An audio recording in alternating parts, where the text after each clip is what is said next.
자, 우리 옆에 분들하고 서로 한번 인사하시겠습니다. 수어로 인사하겠습니다. 우리 함께 힘내십시다. 우리 함께 힘내십시다.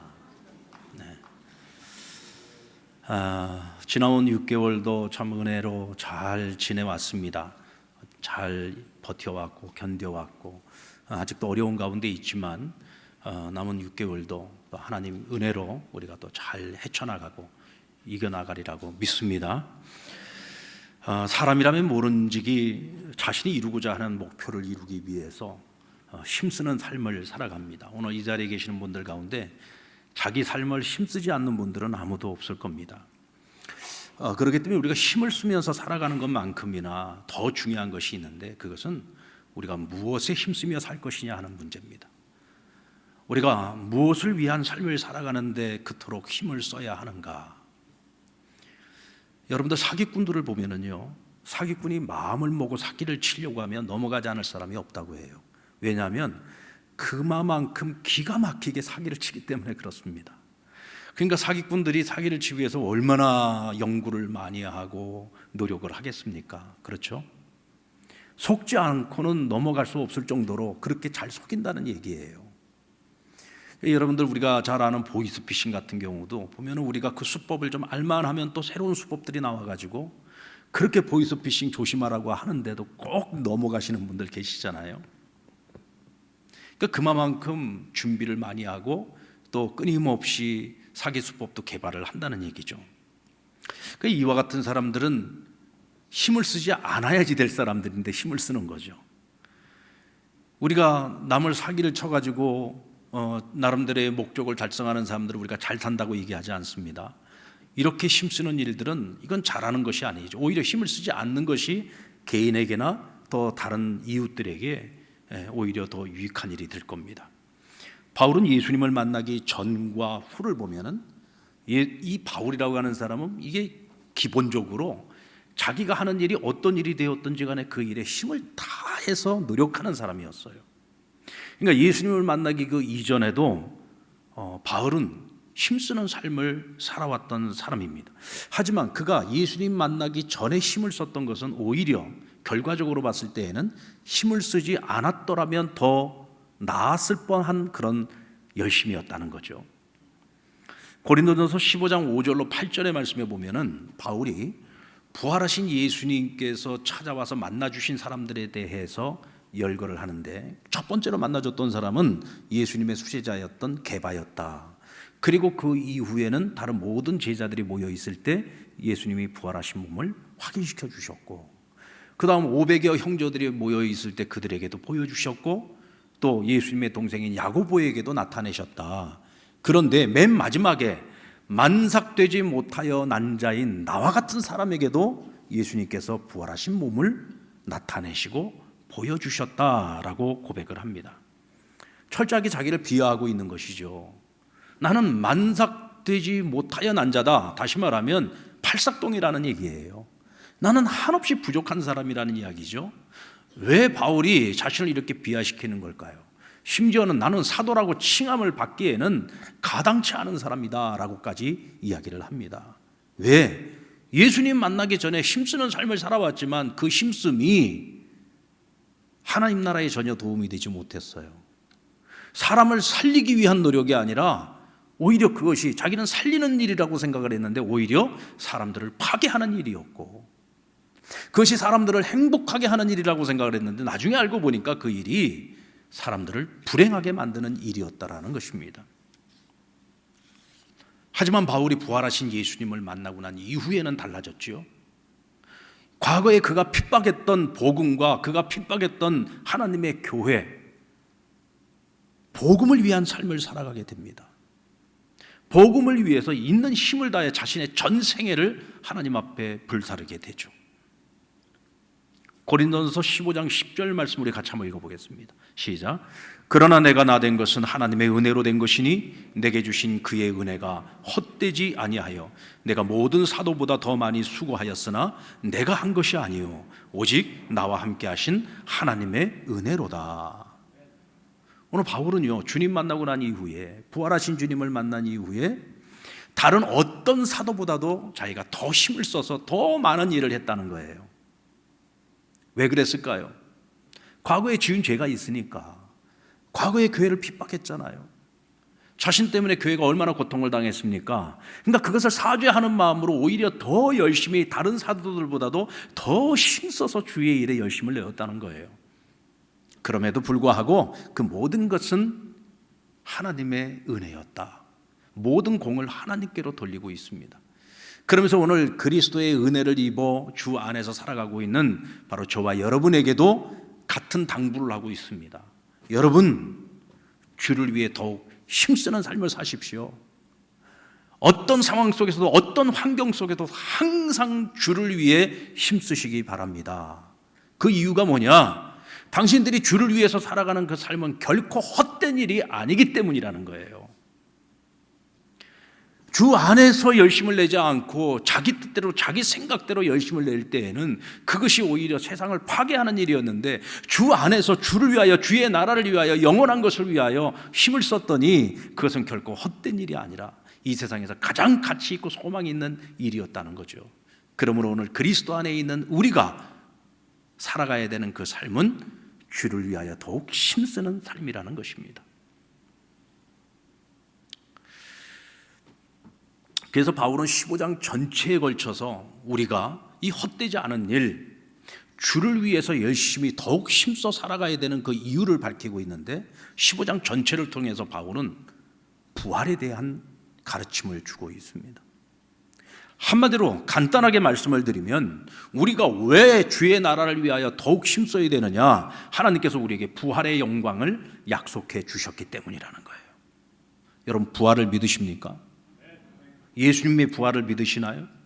예수님이 부활의 첫 열매가 되신 것처럼 언젠가 우리도 주님의 재림의 날에 그 부활의 영광을 누리게 될 것을 믿으십니까? 우리가 그 부활의 영광을 믿는다면 주의 나라를 바라보며 주의 나라를 위해서 더욱 힘쓰는 삶을 살아가야 한다는 거예요. 그런데 반대로 이렇게 말합니다. 만약에 부활이 없다고 한다면 우리가 주의 나라를 위해서 힘쓰고 노력하고 애쓰며 살아가는 그 모든 열심이 무슨 의미가 있겠느냐? 그것이 다 헛되고 헛된 것이라는 거예요. 다시 말하면 우리가 더욱더 주의 나라를 위해서 힘쓰며 살아가야 될 본질적 이유가 뭐냐? 바로 부활이 있기 때문이라고 말씀하고 있습니다. 예수님 제자들은 3년 동안 주님과 동고동락했습니다. 보았습니다. 예수님이 하나님의 아들이라는 증거를 수없이 많은 기사와 표적을 통해서 보았어요. 또 예수님의 하나님 나라에 대한 가르침을 끊임없이 가르치실 때에 그들은 들었습니다. 누구보다도 예수님이 누구신지, 예수님이 이 땅에 오신 목적이 무엇인지 가장 잘 알아야 될 사람들인데도 불구하고 3년이 다 끝나고 주님 십자가에 달리실 때까지도 그들은 예수님이 누구신지 정확하게 몰랐어요. 왜 오셨는지도 정확하게 몰랐습니다. 예수님은 하나님의 아들이요, 인류를 죄 가운데서 구원하시기 위해서 오신 메시아이신데 3년을 함께 따라다녔는데도 그것을 깨닫지 못했어요. 그러니까 주님께서 날마다 그들에게 하신 말씀이 뭐였습니까? 아직도 깨닫지 못하느냐? 3년을 나를 따라다니고 배웠는데도 아직도 깨닫지 못하느냐? 그런데 여러분, 제자들이 비로소 깨닫게 되죠. 예수님이 하나님의 아들이라는 사실을 확신하게 됩니다. 예수님이 이 땅 가운데 오신 것은 그저 눈에 보이는 예루살렘 왕국을 새롭게 건설하려고 하시는 것이 아니라 이 세상의 온 인류를 죄 가운데서, 사망 가운데서 구원하시기 위하여 대속 제물로 오셨다는 사실을 이 제자들이 깨닫게 됩니다. 어떤 사건을 통해서 깨닫느냐? 부활하신 주님께서 제자들을 찾아와 예수님 부활의 증거를 그들에게 보여주시고 부활의 신앙을 그들에게 확인시켜 주셨을 때 그들은 비로소 깨닫게 됩니다. 만약 그들이 이 부활신앙을 갖지 못했다고 한다면 그들은 영원히 비겁한 자들로, 예수님을 배신한 자들로, 그렇게 자신들이 살아왔던 날들을 후회하면서 그렇게 실패한 인생으로 살아갈 수밖에 없었겠죠. 부활신앙을 확실하게 갖게 되었을 때 그들은 주의 나라를 위해서 살아가게 됩니다. 땅끝까지 이르러 주의 복음을 전하며 마지막 자신들의 생명을 순교하기까지 그들은 주의 나라를 위해서 힘쓰는 삶을 살아냈습니다. 여러분, 우리나라에도 우리 한국교회 가운데 우리에게 믿음의 본이 되어지는 수많은 신앙의 선배들이 있죠. 그들 가운데서도 우리가 특별히 주목할 분들 몇 사람을 손꼽는다고 한다면 우리 첫 번째로 주기철 목사님을 손꼽을 것이고, 손양은 목사님을 손꼽을 것이고, 또 문준경 전도사님 같은 분들을 손꼽을 거예요. 왜냐하면 이분들은 부활의 증인으로서 우리에게 산 증거를 보여주셨기 때문에 그렇습니다. 부활 신앙을 가지고 살아가는 사람은 이 땅에서 어떻게 살아가야 되는지를 보여주셨어요. 그들은 일제와 공산주의의 핍박과 환란 속에서 그들은 모진 고문을 당해야 했고 핍박을 당해야 했습니다. 그런데 그들은 고난이 가중되면 가중될수록 오히려 적당히 타협하고 살 길을 찾았던 것이 아니라 마지막 순간까지, 그들이 순교하는 그 순간까지 그들은 그 믿음을 지켜냈죠. 주의 나라를 위해서 끝까지 힘쓰는 삶을 살아냈습니다. 왜 그랬을까요? 그들이 주의 나라를 위해서 순교하는 것, 주의 나라를 위해서 그들이 핍박당하는 것, 그 어떤 것도 헛되지 아니한 일이라고 하는 것을 그들은 알았기 때문이죠. 가장 가치 있는 일이요, 내가 이 수고로 말미암아, 이 힘쓰므로 말미암아, 이 죽음으로 말미암아 얻을 수 있는 상은 이 땅에서의 상이 아니라 하늘의 상이라고 하는 것을 그들은 알고 있었기 때문이에요. 예수님 부활하신 것처럼 주님 재림의 날에 우리도 영광스러운 몸으로, 영원히 썩지 아니할 몸으로 부활하여서 하늘의 영광 누릴 것을 그들은 알았기 때문이에요.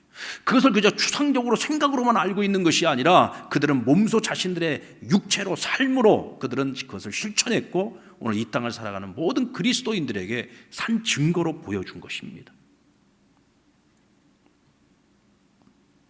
코로나가 아무리 엄청난 위력을 가지고 있고 우리의 일상을 파괴하고 있고 우리의 미래를 지금 흔들고 있습니다. 여러분, 이 코로나는 작은 파도입니까? 큰 파도입니까? 우리 인생에 우리 삶을 흔들어 놓는 파도는 작은 파도, 큰 파도 가리지 않고 끊임없이 밀려오죠. 그런데 이 코로나는요, 아주 큰 파도입니다. 큰 파도 중에서도 아주 역대급 큰 파도죠. 왜? 전 세계를 지금 흔들어 놓고 있지 않습니까?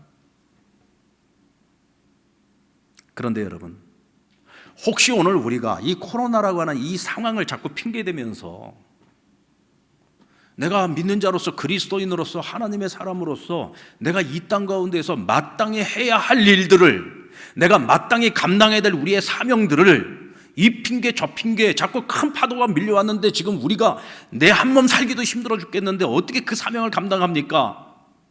이런저런 핑계로 지금 내가 마땅히 감당해야 될 사명을 우리 스스로 포기하고 있지는 않습니까? 그렇다고 한다면요, 우리는요 가장 큰 것을 잃어버리는 겁니다. 가장 소중한 것을 잃어버리는 겁니다. 하나님께서 우리에게 주신 것들은요, 우리가 죽었다 깨나도 내 힘으로, 내 능으로 얻을 수 없는 것들이에요. 그것을 하나님이 우리에게 선물로 주셨는데 우리가 그저 당장 눈앞에 보이는 그 현실적인 어려움들, 현실적인 그 파도 앞에서 겁을 먹고 지레 질려서 우리는 아무것도 못해, 우리는 할 수 없어 라고 우리 스스로 포기하고 있다고 한다면 우리는 어쩌면 가장 소중한 것을 잃어버리는 거예요. 절대로 그런 일이 없기를 주의 이름으로 축원합니다. 오히려 지금 이 시련이 우리에게는 축복의 기회가 되어야지요. 어떤 시련이 와도, 어떤 환란이 찾아와도 우리가 끝까지 우리의 시선을 주님에게서 멀어지지 아니하고 끝까지 우리는 이 세상에서의 영광이 아니라 하늘의 영광을 바라보며 살아가는 참으로 믿는 자의 모습을 우리가 잃지 않고 보여줘야 된단 말이죠. 이 큰 파도 앞에서 여러분 우리가 신앙을 잃어버린다, 믿음을 잃어버린다, 소망을 잃어버린다, 이건 정말 부끄러운 일이에요. 여러분, 돈은요 잃어버려도 다시 찾으면 되고 다시 벌면 되는 거예요. 만물의 주인이 하나님 아니십니까? 하나님이 마음만 먹으면 왜 못 주시겠습니까? 우리가 먼저 하나님 앞에 인정받는 것이 중요하죠. 돈이라고 하는 것은 있다가도 없고 없다가도 있는 거예요. 이 세상에 속한 모든 것들이 그렇습니다. 세상의 평화도 마찬가지죠. 평화를 잃어버렸습니까? 그 평화를 다시 회복하면 되는 겁니다. 그러나 하나님이 주신 것들은 한번 잃어버리면 다시 회복하기가 어려워요. 하나님 앞에서 우리가 마땅히 살아가야 될 것들을 우리가 살아가지 못하고 그 사명을 감당하지 못했을 때 우리가 하늘에서 받아야 될 하늘 영광, 이것을 잃어버린다면 이보다 더 큰 손실이 어디 있겠습니까? 그래서 바울은 타협하지 않았던 거예요. 바울이 바라봤던 그 방향성은 언제나 하나님 나라, 하나님의 영광이었습니다. 왜요? 그것은 세상의 그 어떤 영광과도 바꿀 수 없는 것이기 때문에 그런 거죠. 바울의 부활신앙은요, 부활하신 예수님께서 저기 멀리 어디 하나님 나라 우편에만 계시는 것이 아니라 부활하신 주님은 지금 현재 내가 살아가고 있는 이 삶의 자리에 언제나 현존하시는 하나님으로 그런 믿었습니다. 왜냐하면 바울이 예수님을 만난 것은요, 부활하신 예수님을 만난 건 꿈속에서 만난 게 아닙니다. 삼층천 가서 만난 거 아니에요. 무슨 환상 중에 만난 게 아닙니다. 그가 분명히 말하지 않습니까? 게바에게 보이신 것처럼, 다른 제자들에게 보이신 것처럼, 500여 형제들에게 보인 것처럼, 야고보에게 보여준 것처럼 만삭되지 못하여 난 자인 나에게도 부활하신 주님이 찾아와서 오늘 여기에서 나를 만나주신 거란 말이죠. 그러니까 바울에게 예수님은 어디 멀리 계시는 분이 아니에요. 지금 내가 살아가는 이 삶의 공간 속에, 이 현장 속에 여기 지금 나와 함께하고 계시는 거예요. 그러니까 과거로 돌아갈 수 없어요. 다시 죄 가운데로 갈 수 없어요. 다시 사망 아래로 놓일 수가 없는 거예요. 다시 우리가 죄를 이기지 못하고 죄의 지배를 받으면서 살아갈 수 없는 거예요. 또다시 하늘 영광이 아니라 또다시 이 땅의 것들을 추구하는 헛된 인생으로 돌아갈 수 없는 거예요. 왜? 지금 여기 주님이 나와 함께하고 계시니까. 여러분, 가인이 아벨을 죽일 때 성경에 보면은 어디에서 죽였다고 했습니까? 빈들에서 죽였다고 했어요. 그냥 들판에서 죽였다 그러는데 왜 빈들이라고 했을까요? 이 성경의 표현들을요, 우리는 잘 눈여겨볼 필요가 있습니다. 왜 빈들이라고 했을까요? 가인은 지금 이 들판에 자신과 아벨 두 사람만 있다고 생각을 한 거예요. 그 외에는 아무도 없다고 생각을 한 겁니다. 그러니까 빈들인 거예요. 근데 여러분, 그곳에 누가 계셨어요? 하나님이 계셨어요. 하나님 다 보고 계셨어요. 왜? 하나님은 현존하시는 분이니까. 만약에 가인이 지금 이곳에 하나님이 계실 거라는 생각을 단 한 번이라도 했더라면 자기 동생을 죽이는 살인을 저지르지는 않았을 겁니다. 가인뿐만이 아니죠. 다윗도 생각해 보세요. 자신의 충신 우리아의 아내였던 밧세바와 간통죄를 저지르고 그 죄를 은폐하기 위해서 우리아를 사지로 몰아넣어 죽이지 않습니까? 그 신실한 하나님의 사람이 어쩌다가 그런 실수를 저질렀을까요? 육체의 정욕에 불타오르는 그 시간, 다윗은 적어도 이 시간만큼은 하나님이 이곳에 함께 계시지 않는다고 믿고 싶었던 거예요. 믿고 싶었던 거겠죠. 적어도 오늘 이 시간만큼 하나님이 이 자리에 계셔주지 않기를. 왜? 지금 불타는 이 육체의 정욕을 감당할 수가 없었으니까. 정말 단 한순간만이라도 지금 이곳에, 바로 이 자리에 하나님이 현존하고 계신다는 생각을 했더라면 아마 다윗도 그런 실수를 저지르지는 않았을 겁니다.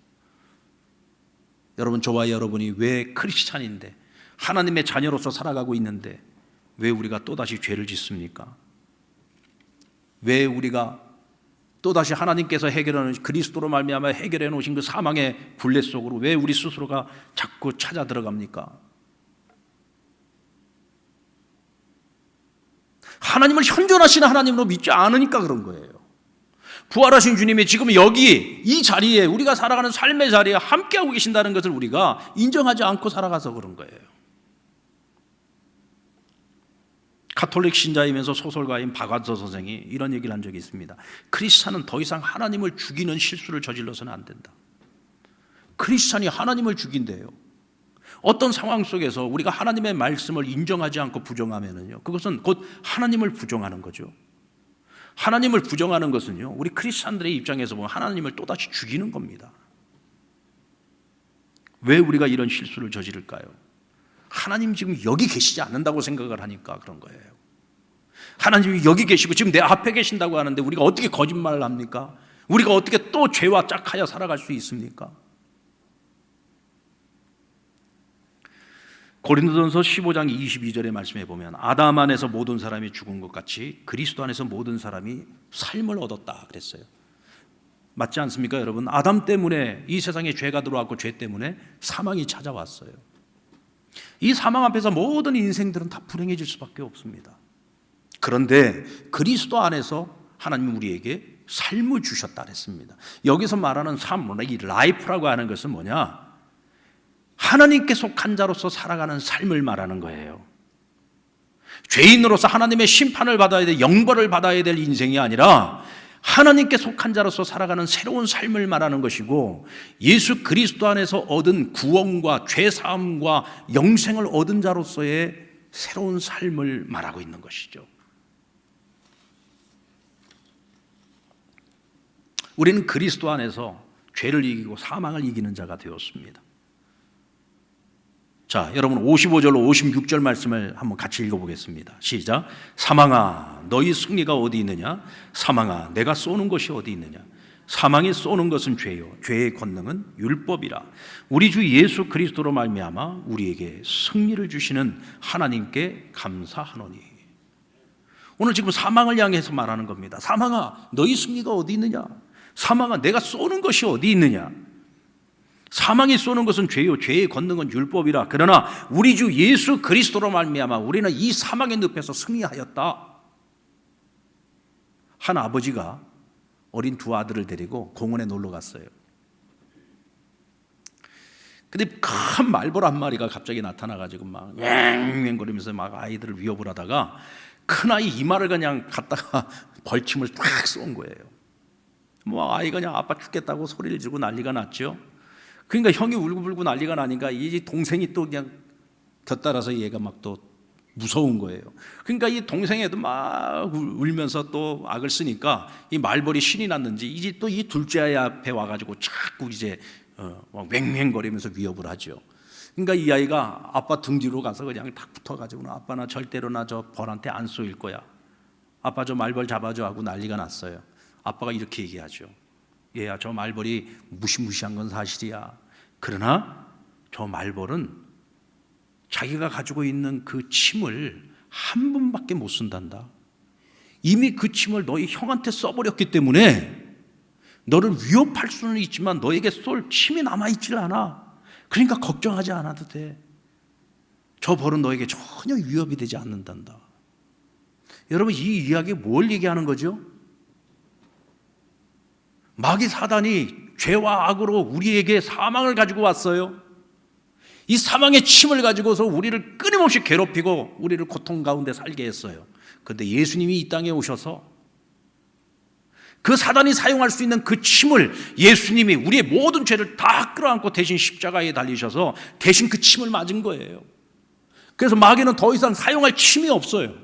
그래서 마귀는 우리를 위협할 수는 있지만 우리를 사망에 이르게 할 수는 없는 거예요. 왜? 우리는 이미 그리스도 안에서 승리하였기 때문에 그렇습니다. 아멘입니까? 우리는 이미 그리스도 안에서 승리한 자들이에요. 어느 누구도 우리를 정죄할 수가 없어요. 또다시 사망이 우리에게 주인 노릇할 수 없단 말이에요. 근데 불행한 일은 오늘 이 시대를 살아가는 수많은 그리스도인들이 이미 우리는 죄로부터 승리했고 사망으로부터 승리했는데도 불구하고 우리 스스로가 자꾸 죄 밑으로 우리 스스로가 가까이 다가가고 기어들어가요. 그래서 우리가 자꾸 죄의 지배를 받으려고 하고 자꾸 사망의 지배를 받으려고 해요. 이것은 구원의 능력이 없어서가 아니에요. 이것은 사단이 강력한 능력을 가지고 있기 때문도 아니에요. 이미 모든 힘을 다 잃었어요. 문제는 바로 우리 자신에게 있는 거예요. 우리가 하늘에 소망을 두지 않고 살아가니까 우리의 눈에 뭐가 씌어가지고 자꾸 이 세상의 것들이 더 아름다워 보이고 이 세상의 것들이 더 좋아 보이고 하나님 나라에 대한 소망이 없는 거예요. 하나님 나라에 대한 소망을 자꾸 잃어가는 거예요. 이것이 오늘 우리의 가장 큰 문제인 거죠. 왜 그럴까요? 결론은 하나예요. 현존하시는 하나님을 우리가 인정하지 않아요. 현존하시는 하나님을 우리가 믿지 않아요. 그러니까 하나님 앞에서 함부로 살아가는 거예요. 우리 스스로가 자꾸 죄와 사망 가운데서 살아가려고 자꾸 과거로 우리가 다시 돌아가는 거예요. 더욱 힘쓰는 자들이 바라는 상급은 지금 여기서 누리는 세상의 영광이 아니라 주님의 재림의 날에 우리가 누릴 부활의 영광 그리고 하늘의 영광이에요. 몸의 부활을 한번 생각해 볼까요? 54절 말씀 같이 읽어봅시다. 시작. 이 썩을 것이 썩지 아니함을 입고 이 죽을 것이 죽지 아니함을 입을 때에는 사망을 삼키고 이기리로다. 기록한 말씀이 이루어지리라. 예수님의 부활은 곧 예수님에게 찾아온 죽음을 삼킨 사건이에요. 그래서 예수님은 죽은 자 가운데서 찾을 수 있는 분이 아니라 산 자 가운데서 찾아야 되는 분이에요. 오늘 우리가 꿈꾸는 부활은요, 썩지 아니할 몸으로 부활하는 거예요. 영원히 죽지 아니할 몸으로 부활하는 것입니다. 신비로운 몸으로 부활하는 거죠. 예수님처럼. 우리가 이 땅을 살아가면서 우리를 가장 고통스럽게 하는 것이 무엇입니까?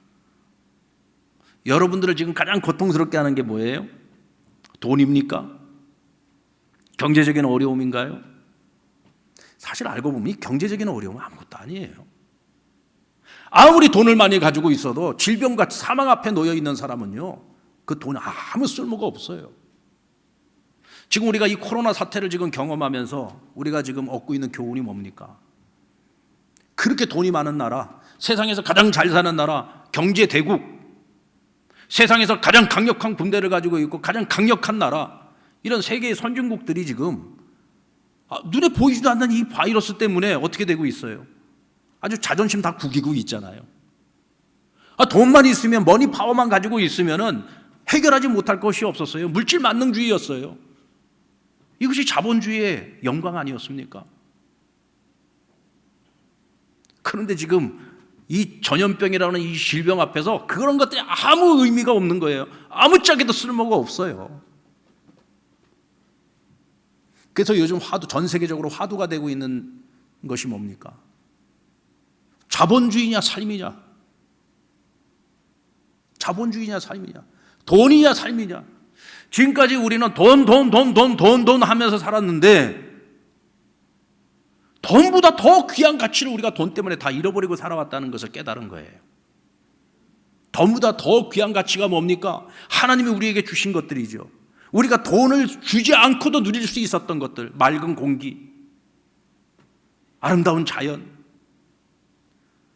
사람이 살 수 있는 가장 좋은, 하나님께서 참으로 심히 보기에 좋았다라고 말씀하셨던 하나님이 주신 이 세상, 이것을 그놈의 돈 때문에 우리가 다 파괴해버렸어요.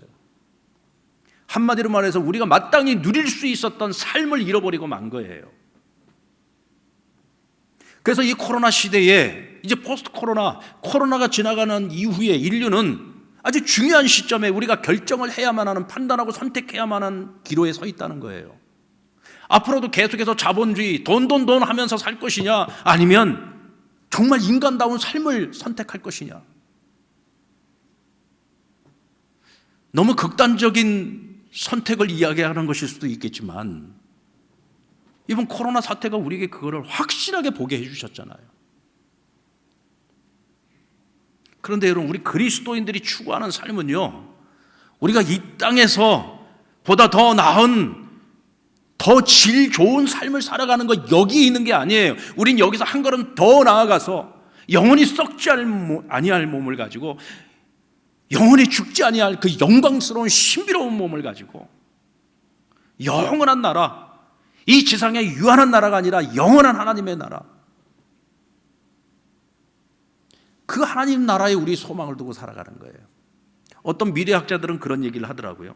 지금 10대, 20대 아이들이 어쩌면 인류의 마지막 세대가 될 수도 있을 것이다. 지금 만약에 우리가 잘못된 판단을 하게 된다면, 코로나가 우리에게 주는 이 마지막 기회를 우리가 놓쳐버린다면, 어쩌면 지금 현재 10대, 20대 이 아이들이 인류의 마지막 세대가 될 수 있다는 거예요. 인류의 멸망이 21세기로 끝날 수도 있다는 얘기죠. 여러분, 언젠가 이 세상의 역사는 끝날 겁니다. 그런데 오늘 저와 여러분은 이 세상의 역사에, 여기에 우리의 소망이 있는 게 아니에요. 우리는 21세기가 아니라 22세기, 23세기, 아니 우리는 영혼을 바라보면서 살아가는 하나님의 자녀들인 거죠. 아멘입니까? 여기에 소망을 두고 살아가기에 우리는 더욱더 힘을 써서 주의 나라를 위해서 살아가는 거예요. 그래서 여러분, 바울을 보면은요, 타협이라는 것이 없어요. 바울도 그 안에 육체를 가지고 있는 사람인데 끊임없이 그의 육체가 그에게 제안하지 않겠습니까? 야, 바울 선생, 당신은 날 때부터 금수저 물고 태어난 사람 아니야? 가진 것이 많은 사람이잖아. 당신이 예수님을 만나고 주를 위해서 살아간다고 해서 꼭 이렇게 가난하게만 살아야 돼? 이렇게 왜 꼭 죽을 고생을 하면서 사는 거야? 적당히 풍요도 누리고 살아. 적당히 세상 즐거움도 누리면서 살라고. 이 땅 가운데서 좀 부귀영화도 좀 누리면서 살아야지. 이렇게 계속해서 제안을 하는 거예요. 근데 바울이 보여주는 모습은 뭐냐? 항상 언제든지 너 타협하지 않아요. 왜냐하면 그는 알기 때문에 그래요. 뭘 아느냐? 이 세상의 영광이 아무리 위대하다고 할지라도 하늘의 영광과 비교할 수 없는 것을 그는 알고 있어요. 그러니까 내가 하늘의 영광 빼앗기고 싶지 않다는 거예요. 내가 이 세상에서 누릴 수 있는 권리를 그리스도의 복음을 위해서 내가 포기하는 이유가 뭐냐? 언젠가 내가 하나님 앞에 가서 받을 상급 중에 내가 이 땅에서 내가 누릴 수 있는 권리를 스스로 포기한 것도 다 하나님 앞에 가서는 그것이 상이 된다는 거예요. 난 이 땅에서의 상, 이 땅에서의 영광, 이거 아무 관심 없다는 거죠. 오직 하나님 나라. 왜? 그는 하나님 나라에 분명한 소망이 있기 때문에, 분명한 부활의 확신을 가지고 있기 때문에 그런 거예요. 오늘 이 시대를 살아가는 우리 그리스도인들에게 있어서 지금 가장 큰 파도는요, 사실 코로나가 아닙니다. 이 코로나보다도 더 무서운 파도는요, 오늘 우리의 믿음을 흔들고 있는 세속주의예요. 오늘 우리의 믿음을 흔들고 있는 이 세상이 더 그럴듯하게 보이게 만드는 허상. 여러분들, 우리가 잘 아는 이재철 목사님이 쓴 책이 있어요. 비전의 사람이라고 하는 책인데, 그 책에 보면은 바울이 다메섹 도상에서 예수님을 만난 그 사건을 이렇게 설명을 합니다. 바울이 예수님을 만나기 전에 그의 눈에는 한꺼풀 비늘이 씌워져 있었다는 거예요. 이 비늘이 하나님을 하나님으로서 제대로 보지 못하게 만들었어. 무엇이 참 가치인지를 몰랐고 무엇이 참 진리인지를 모르도록 비늘이 씌워져 있었다. 그런데 다메섹 도상에서 부활하신 주님을 빛 가운데 만나면서 그의 이 비늘을 벗겨버리셨다는 거예요. 그러면서 비로소 하나님을 보게 되었고, 무엇이 인생의 진정한 가치인지를 깨닫게 되었고, 주 안에서 살아가는 자신의 본질을 보게 되었다는 거죠. 그 이후로 바울의 삶은 이 세상에 있지 않고 하늘의 영광을 바라보며 그는 끝까지 부르심의 상을 바라보고 표대를 향해 달려가는 인생을 살아갈 수 있었다라고 고백을 합니다. 저는 오늘 이 아침에 하나님 우리에게 주시는 이 말씀이 오늘 저와 여러분의 눈에 씌워져 있는 이 비늘을 벗겨내는 시간이 되었으면 좋겠어요. 이 세상이 더 그럴듯해 보이고, 이 세상의 것들이 더 좋아 보이고, 이 세상의 것들이 더 가치 있어 보이게 만드는 그 비늘, 오늘 우리가 그것을 벗겨내지 않는 한, 그것을 벗어버리지 않는 한은 우리는 크리스찬으로서 살아가지만 하늘의 소망이 없는 그저 헛개비로 살아가는 거예요. 헛된 인생 살아가는 거죠. 여러분, 우리가 힘쓰는 삶을 살아야 됩니다. 그러나 무엇에 힘쓰는 삶을 살 것입니까? 무엇을 위한 삶을 살아가는데 힘을 쓸 것입니까? 오늘 바울이 우리에게 주는 이 권면에 귀를 기울이십시오. 항상 주의 일에 힘쓰는 자들이 되시기를 주의 이름으로 축원합니다.